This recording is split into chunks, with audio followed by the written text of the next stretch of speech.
आगे बढ़ेंगे। विधान परिषद की 36 सीट के लिए आज से नामांकन शुरू हो गया है। ऐसे में बीजेपी और सपा विधान परिषद की जंग के लिए एक बार फिर से आमने सामने आएंगे और पहले चरण में आज से 19 मार्च और दूसरे के लिए 15 से 22 मार्च तक नामांकन होगा। मौजूदा समय विधान परिषद में सपा की संख्या ज्यादा है।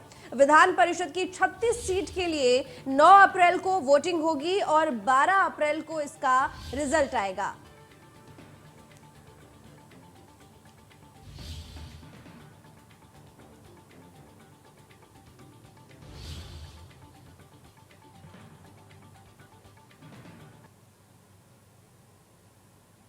तो विधानसभा चुनाव के बाद अब एमएलसी के चुनाव नजदीक है। 12 अप्रैल को एमएलसी चुनाव होंगे। मतगणना माफ कीजिएगा, 12 अप्रैल को मतगणना होगी और 9 अप्रैल को इसके लिए वोटिंग होगी। तो 36 सीटों पर ये एमएलसी चुनाव होना है।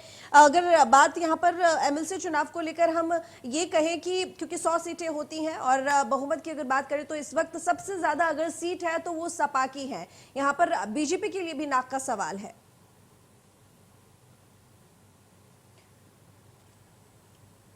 लखनऊ से रजनीश पांडे इस वक्त हमारे साथ लाइव जुड़े हुए ज्यादा जानकारी के साथ। रजनीश, देखिए अभी हमने विधानसभा चुनाव देखे कि खत्म हुए हैं, हालांकि उसमें बीजेपी ने बाजी मारी है, लेकिन एमएलसी चुनावों की अगर हम बात करें तो इसमें जाहिर है कि एक तरफ तो सपा को लेकर उसकी साख का सवाल है, वहीं बीजेपी के पास ये चुनौती है कि उसको बहुमत हासिल करना है, क्योंकि अगर इस वक्त देखें तो सबसे ज्यादा संख्या सपा के पास है। किसके लिए कितना मुश्किल होगा ये चुनाव?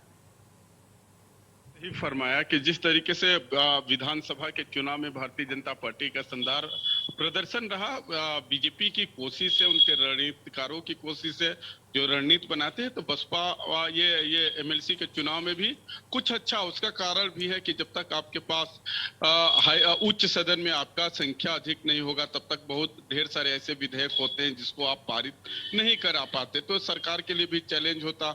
कुछ ऐसे है जो विधेयक पारित नहीं होंगे तब तक कानून नहीं बन पाएंगे, तमाम सुधार कैसे प्रयास होते रहे।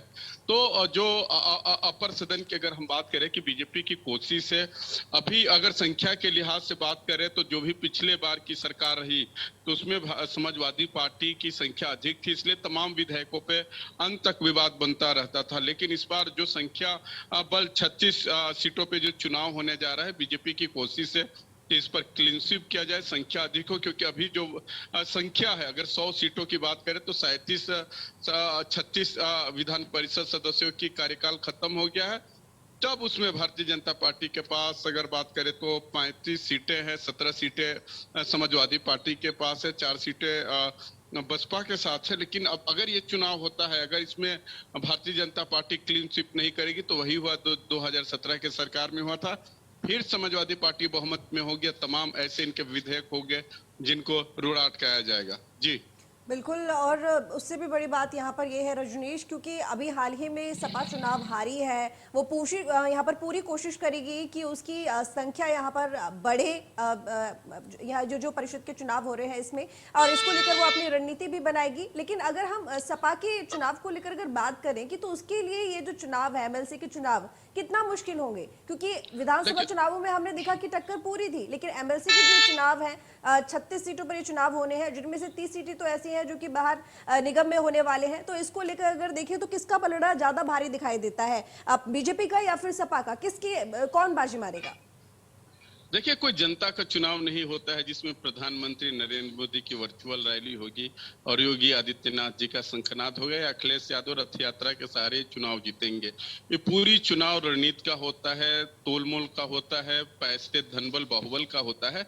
अब जिसके पास देखना है कि कौन किसको इस बाजी में आगे मार ले जाते हैं, किसके पास धनबल बाहुबल होता है, क्योंकि इसमें प्रत्याशी को ही अपनी पर्सनल रणनीति बनानी पड़ती है। क्योंकि भारतीय जनता पार्टी की सरकार बनी है तो इसमें सरकार के अधिकारियों का भी बड़ा रोल रहा है, और जैसे ही चुनाव की घोषणा होगी थोड़ा सा पीक आएगा, तमाम आप दर्शकों को ये बताते हुए नजर आएंगी कि लोग डीएम और एसपी की शिकायत करेंगे चुनाव आयोग में कि ये डीएम सरकार के पक्ष में पक्षपात कर रहा है। यही हथकंडा होता है ये चुनाव जिताने के लिए।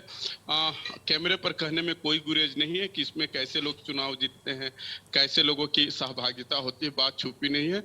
लेकिन उच्च सदन बनाने की सरकार के पीछे दूसरी मंशा थी, सरकार की मंशा रही होगी संविधान में कि उच्च सदन में शिक्षित लोग, अच्छे लोग, बड़े लोग चुनाव जीत के आएंगे। लेकिन अगर आप अभी चुनाव परिषद की बात करें, अगर 36 जो स्थानीय निकाय है, इनमें तमाम लोगों पे अपराधी केस रहा है। ब्रजेश सिंह बनारस से हैं, तमाम ऐसे अपराधी है जो विधान परिषद की शोभा बढ़ा चुके हैं।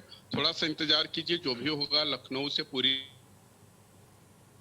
डेट जाती रहेगी। जी बिल्कुल, ये बात तो आपने ठीक कही कि अब ये तो खैर देखने वाली बात होगी कि आगे क्या होगा। धनबल के प्रयोग से अपने कनेक्शन के द्वारा ये जो चुनाव है ये लड़ा जाता है, किसको फायदा होता है ये तो परिणाम में ही सामने आएगा। लेकिन अगर रणनीति की बात करें तो हमने देखा कि सपा ने भी बैठक करनी इसको लेकर शुरू कर दी है। वहीं बीजेपी भी अपनी जीत के जश्न में ज्यादा नहीं डूबी, उसने भी आगे की तैयारियां शुरू कर दी हैं। लेकिन रणनीति के साथ साथ ये भी देखने वाली बात होगी कि आखिर इन चुनावों में कौन बाजी मारेगा। लेकिन इसके अलावा चलिए, ये तो सपा की बात हो गई, बीजेपी की बात हो गई, लेकिन अगर हम बीएसपी को देखें या फिर अन्य पार्टियों को देखें, क्योंकि हमने पीछे कुछ दिनों में देखा था कि ना तो सिर्फ सपा के एमएलसी बल्कि बीएसपी के बहुत सारे एमएलसी थे जो कि बीजेपी में शामिल हो गए थे, तो इनकी क्या स्थिति है?